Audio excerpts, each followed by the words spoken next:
Mesdames, Messieurs, bonsoir. Bienvenue à cette édition du journal d'information judiciaire. Les titres: un député national condamné à 3 ans de prison ferme par la Cour suprême de justice.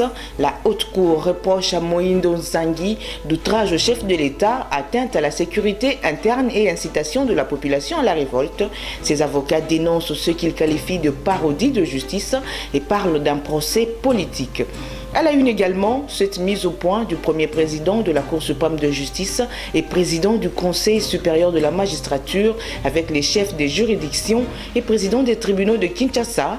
Jérôme Kitoko tient à faire respecter les instructions de service au sein de l'appareil judiciaire.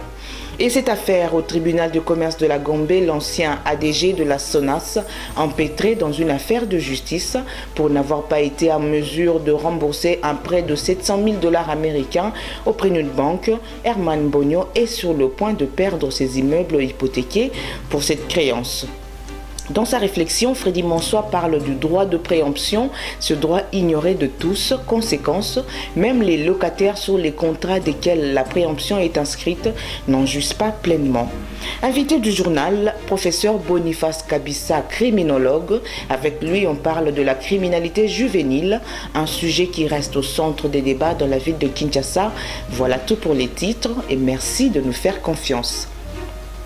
D'abord, cette information: un député national de la majorité présidentielle condamné à 3 ans de prison, Mohindo Nzangi Butondo, élu du MSR, parti de la majorité présidentielle de la ville de Goma, a été jugé en procédure de flagrance à la Cour suprême de justice pour outrage au chef de l'État, atteinte à la sécurité interne et incitation de la population à la révolte. Son conseil a déploré ce jugement qui condamne l'élu national à terminer son mandat à la prison. Une audience pourtant voulue publique mais filmée dans des conditions très difficiles. La presse a travaillé sous la pression des services de sécurité sur place qui les imposaient les séquences à filmer. Reportage. Le député national Mohindo Nzangi Butondo, élu du MSR de Goma, est poursuivi par le ministère public pour 3 griefs, notamment outrage au chef de l'État, atteinte à la sécurité interne et externe de l'État, incitation de la population à la révolte. Le député national, Mohindo Nzangi Butondo, a été arrêté dimanche après son intervention à la radio Kivu One et conduit à Kinshasa où il a été gardé dans les services de l'ANER. Le lundi, il a été entendu au bureau du procureur général de la République avant d'être jugé en flagrance à la Cour suprême de justice. La Cour a procédé à l'audition de l'émission diffusée sur la radio Kivu One.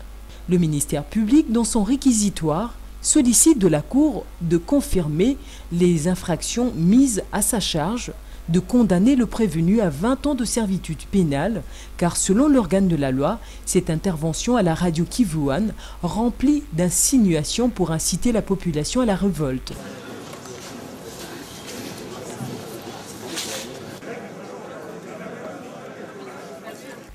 Le prévenu affirme qu'il n'a jamais eu l'intention de nuire à la République dans ses propos.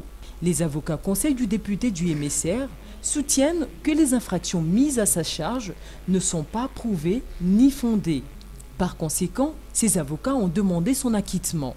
Après les plaidoiries, la Cour rend son arrêt et condamne le prévenu à une peine de 3 ans de servitude pénale ainsi qu'à la restitution des frais d'instance.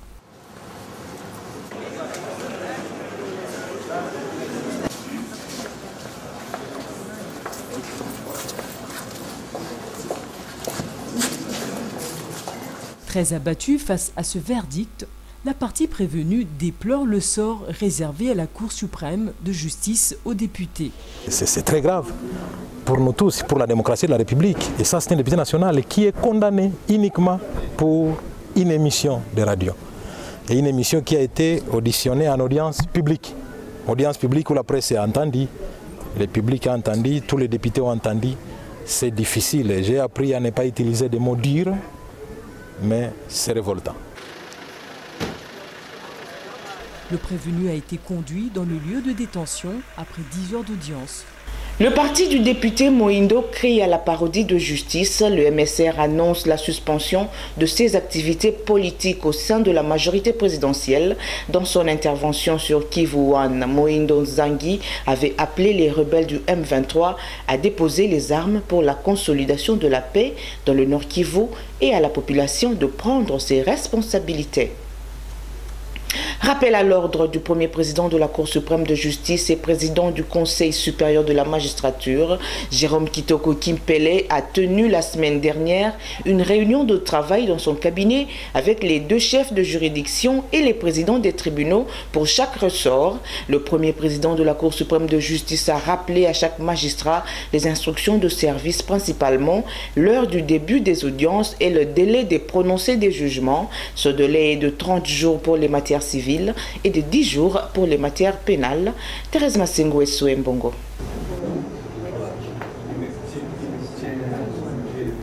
Le premier président de la Cour suprême de justice et président du Conseil supérieur de la magistrature a évalué avec les chefs de juridiction de Kinshasa et présidents des tribunaux le respect des instructions de service envoyées dans chaque ressort, des instructions qui souffrent pour certains dans leurs applications.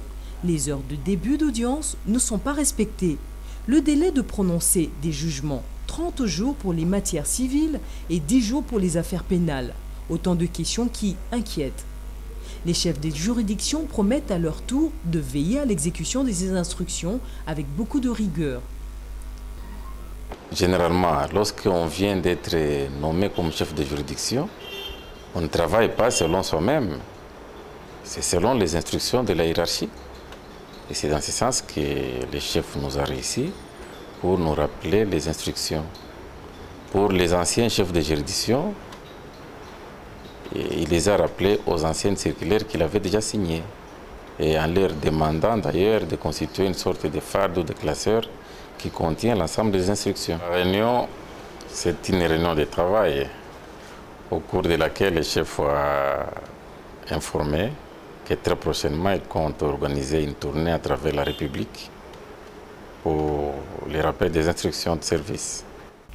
La question de la moralisation de la profession du magistrat a été abordée. Le premier président du Conseil supérieur de la magistrature prévoit une descente sur terrain pour sensibiliser les magistrats sur cette question délicate. Delmotte Catherine, gérante et associée majoritaire dans la société KPM Cargo, est poursuivie pour escroquerie et abus de confiance par l'homme d'affaires Molendo Sakombi. Molendo affirme avoir remis 85 680 $ américains à la gérante de KPM pour le transfert à Bruxelles, une somme qui, selon Molendo, n'est jamais arrivée dans la capitale belge. Du côté de l'accusé, on soutient que la somme a été perçue pour le compte de KPM Finance et non KPM Cargo et demande l'acquittement de KPM Cargo, une affaire instruite et plaidée au tribunal de commerce de la Gombe où l'organe de la loi sollicite la condamnation de la gérante à 5 ans de servitude pénale principale. Thérèse Massengo et Soem Bongo. Elle nie avoir reçu l'argent de M. Molendo dans le cadre de KPM Cargo, mais dit l'avoir reçu dans le cadre de KPM Finance. Décembre 2011, Molendo Sakombi contacte Delmotte Catherine, gérante et associée majoritaire dans la société KPM Cargo pour effectuer un transfert de 85 000 $ américains et 680 qui représentent les frais de transfert. 10 jours après, le client constate que les fonds ne sont pas transférés comme convenu. Molendo saisit le tribunal de commerce de la Gombe pour escroquerie et abus de confiance, dont le chef de Delmotte Catherine assigne en même temps la société KPM Cargo pour la responsabilité civile. La partie demanderait sollicite du tribunal la condamnation des KPM Cargo à 200 000 $ américains de dommages et intérêts et l'arrestation immédiate de Catherine Delmotte. Une dame répondant au nom de Madame Cathy Delmotte, qui gérait une société connue de la place, donc KPM Cargo, qui a pris des fonds, beaucoup d'argent, entre 85 680 $ de mon client, et qui, quand cet argent lui a été réclamé, elle dit l'avoir pris au nom d'une autre société dont elle n'est pas gérante. Et elle a usé de beaucoup de manœuvres frauduleuses, raison pour laquelle nous l'avons attrait pour escroquerie devant le tribunal de commerce. Un bureau d'exploitation. La partie défenderesse reconnaît avoir perçu cette somme pour le compte de KPM Finance et non KPM Cargo. Ses avocats conseils affirment que KPM Cargo n'est pas civilement responsable pour motif qu'il effectue le transfert de cargo et du courrier et non le transfert d'argent. Ils sollicitent du tribunal de rejeter la demande formulée contre KPM Cargo. La partie citante estime qu'elle a eu à traiter avec la société KPM Cargo concernant un transfert d'argent. Mais nous faisons savoir au tribunal que la société KPM Cargo a des statuts. Les statuts sont clairs. Les statuts renseignent clairement que KPM Cargo ne pratique pas les transferts d'argent. M. Moulendo Sakombi s'est trompé dans son action. L'organe de la loi demande au tribunal de dire établi en fait comme en droit l'infraction d'abus de confiance et d'escroquerie à charge de la prévenue Delmotte Catherine, la condamnation à 5 ans de servitude pénale principale et d'ordonner son arrestation immédiate. Le tribunal prend acte de l'avis du ministère public pour rendre son verdict dans le délai de la loi. Une créance hypothécaire de 700 000 $ américains contractée par l'ancien ADG de la SONAS, Herman Bogno, auprès d'Afriland First Bank, qui se solde en procès. Les deux parties se sont convenues qu'en cas de non-paiement, la banque peut vendre aux enchères les immeubles hypothéqués. N'étant pas en mesure de rembourser la somme, la banque obtient une ordonnance du Tricom Gombe pour la vente des immeubles par voie parée. Informés, les enfants Bogno formulent des observations pour empêcher la vente. Ils parlent de la sous-évaluation de la parcelle, mais aussi la parcelle n'appartient pas à leur père. La partie adverse confirme que lors de la signature du contrat, les titres étaient bel et bien au nom d'Herman Bogno. Reportage. Après le commandement, la banque a adressé une requête au tribunal de Séan pour obtenir une ordonnance lui autorisant de vendre les immeubles donnés en sûreté. Herman Bogno, ex-DG de la SONAS, sollicite un crédit de 700 000 $ américains auprès de Afriland First Bank. Pour garantir cette créance, le débitaire donne 2 de ses immeubles en hypothèque. Vu l'insolvabilité de la banque après sommation, obtient du tribunal de commerce de la Gombe l'ordonnance de vente par voie parée des immeubles hypothéqués. Une procédure qui bloque dans son exécution au niveau du conservateur de titres immobiliers, car les enfants formulent des observations qui empêchent au conservateur des titres immobiliers de poursuivre la procédure, notamment la sous-évaluation de l'immeuble par l'expert, mais aussi le fait que l'immeuble hypothéqué n'appartienne pas à leur père. Afriland Bank devait s'en prendre à la personne avec qui il a signé cette convention. En point un trait, il connaît la personne attitrée et qui s'en prend à cette personne pour revenir dans ses droits. Faux retorque la partie demanderesse Afriland First Bank.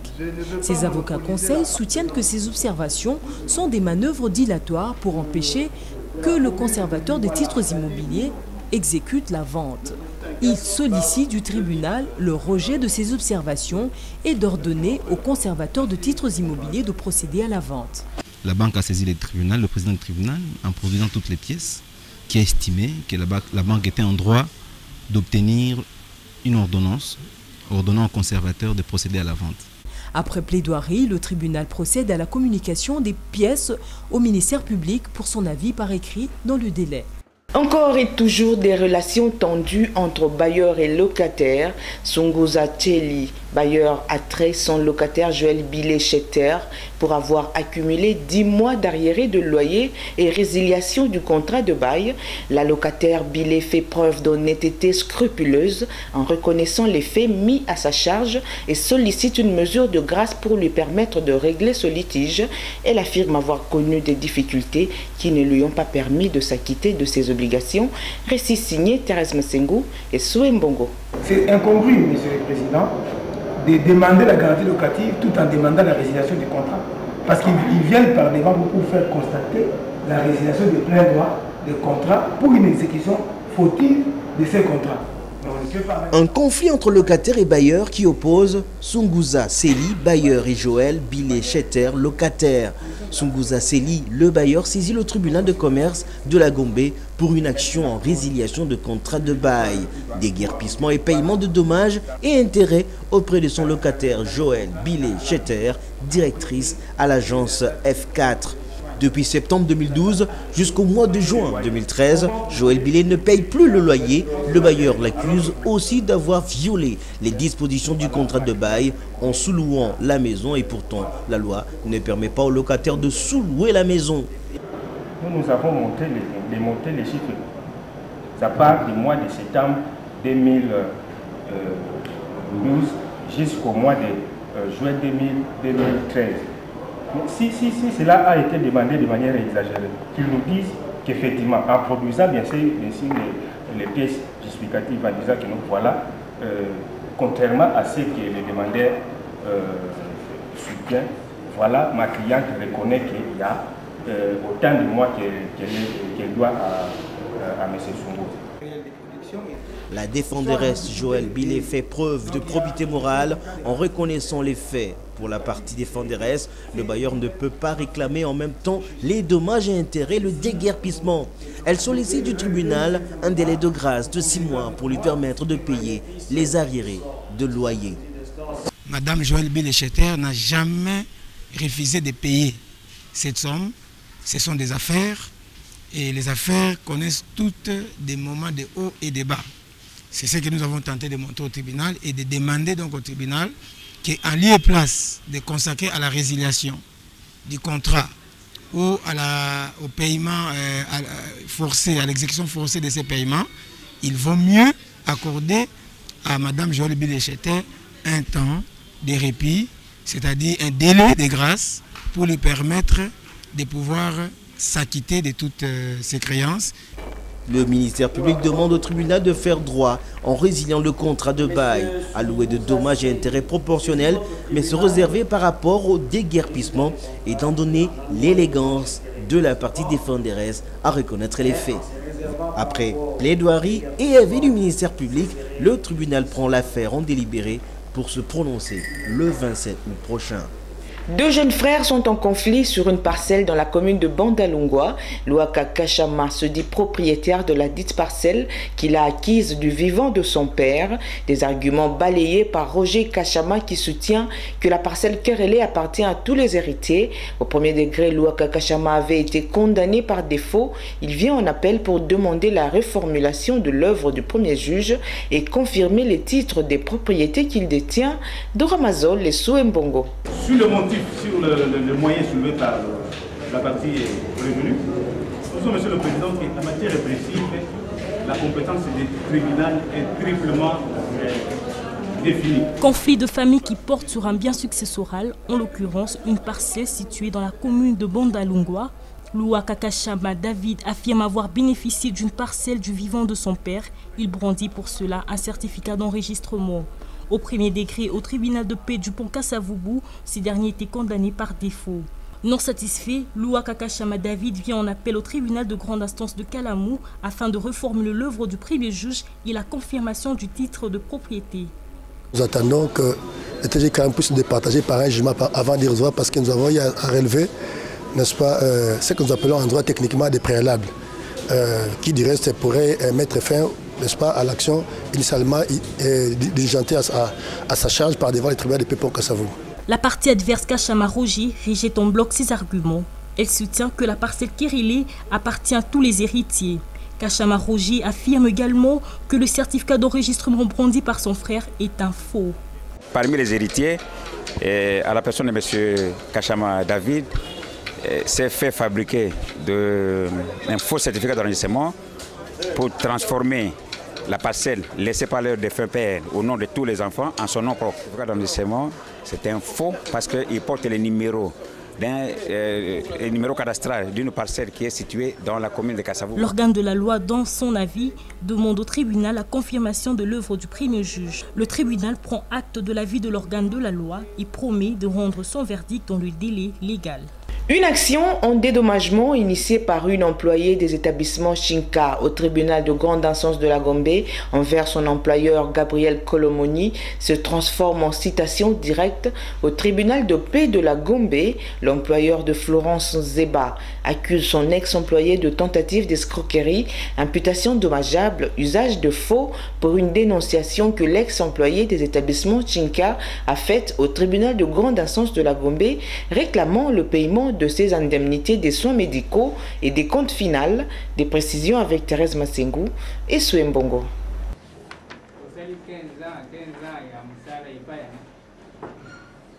L'établissement Eza Palferi, hier mon personne, c'est M. Kolomoni Gadier. Le tribunal de paix de la Gombe appelait à départager Gabriel Kolomoni, gérant des établissements Chinka, et Florence Nzeba, ex-vendeuse dans l'établissement Palferi, devenu Chinka quelque temps après. Un dossier qui commence d'abord au tribunal de grande instance de la Gombe, où l'ex-vendeuse assigne son ancien patron pour remboursement de frais de soins médicaux et paiement de décompte final, au motif qu'elle a connu un accident à son retour de service et la société où elle a presté n'a pas pris en charge les frais, conformément au contrat de travail. Ensuite, l'employeur de Palferi attaque Florence Nzeba au tribunal de paix de la Gombe pour tentative d'escroquerie, imputation dommageable et faux et usage de faux.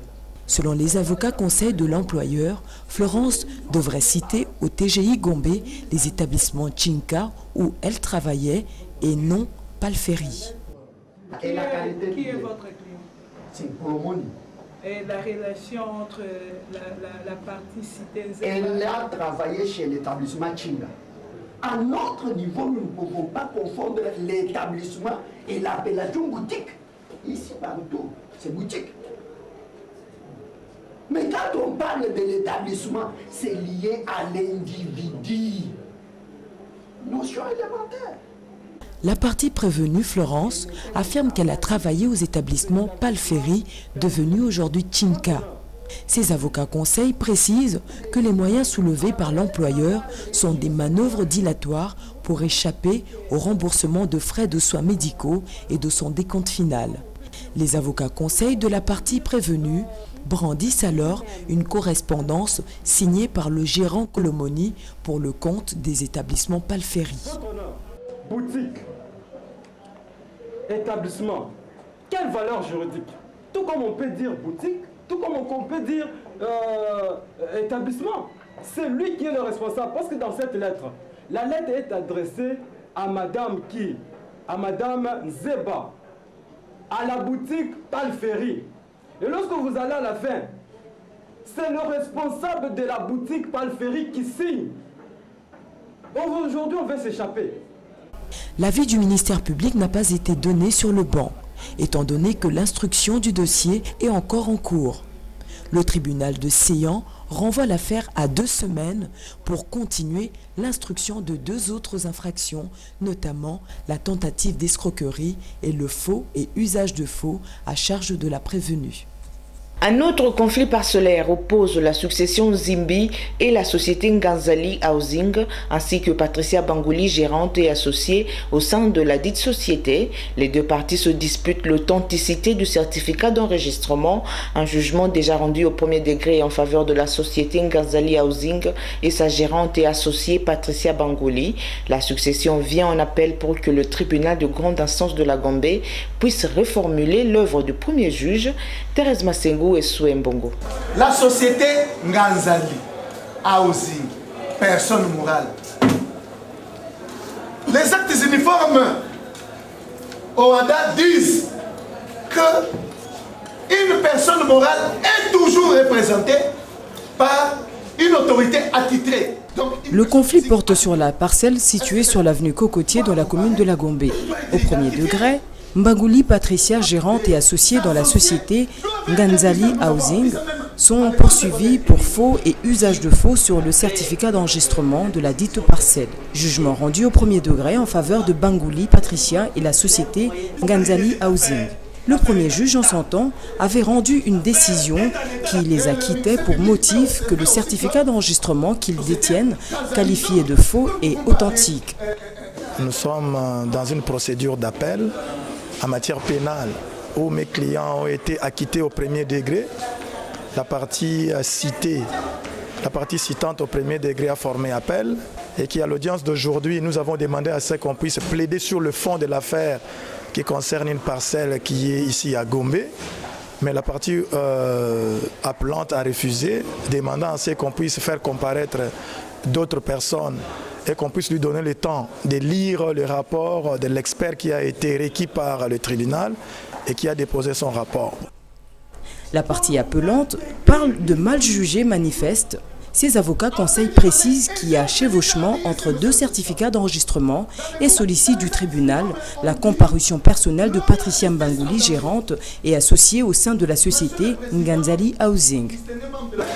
Le rapport du tribunal a évoqué qu'il y a des manœuvres dilatoires qui ont été décelées, des manœuvres portant sur les chevauchements entre deux certificats et deux sociétés, l'une Nganzali Housing et l'autre Nessif International, une société soi-disant sud-africaine qui s'intègre dans le faux usage de ces faux certificats. Le ministère public, dans son avis, estime que la comparution personnelle de Patricia Mbangouli n'est pas indispensable, étant donné que l'affaire est déjà au second degré. Le tribunal renvoie l'affaire à la huitaine pour permettre aux parties de pénétrer le rapport de l'expert et éventuellement plaidoirie.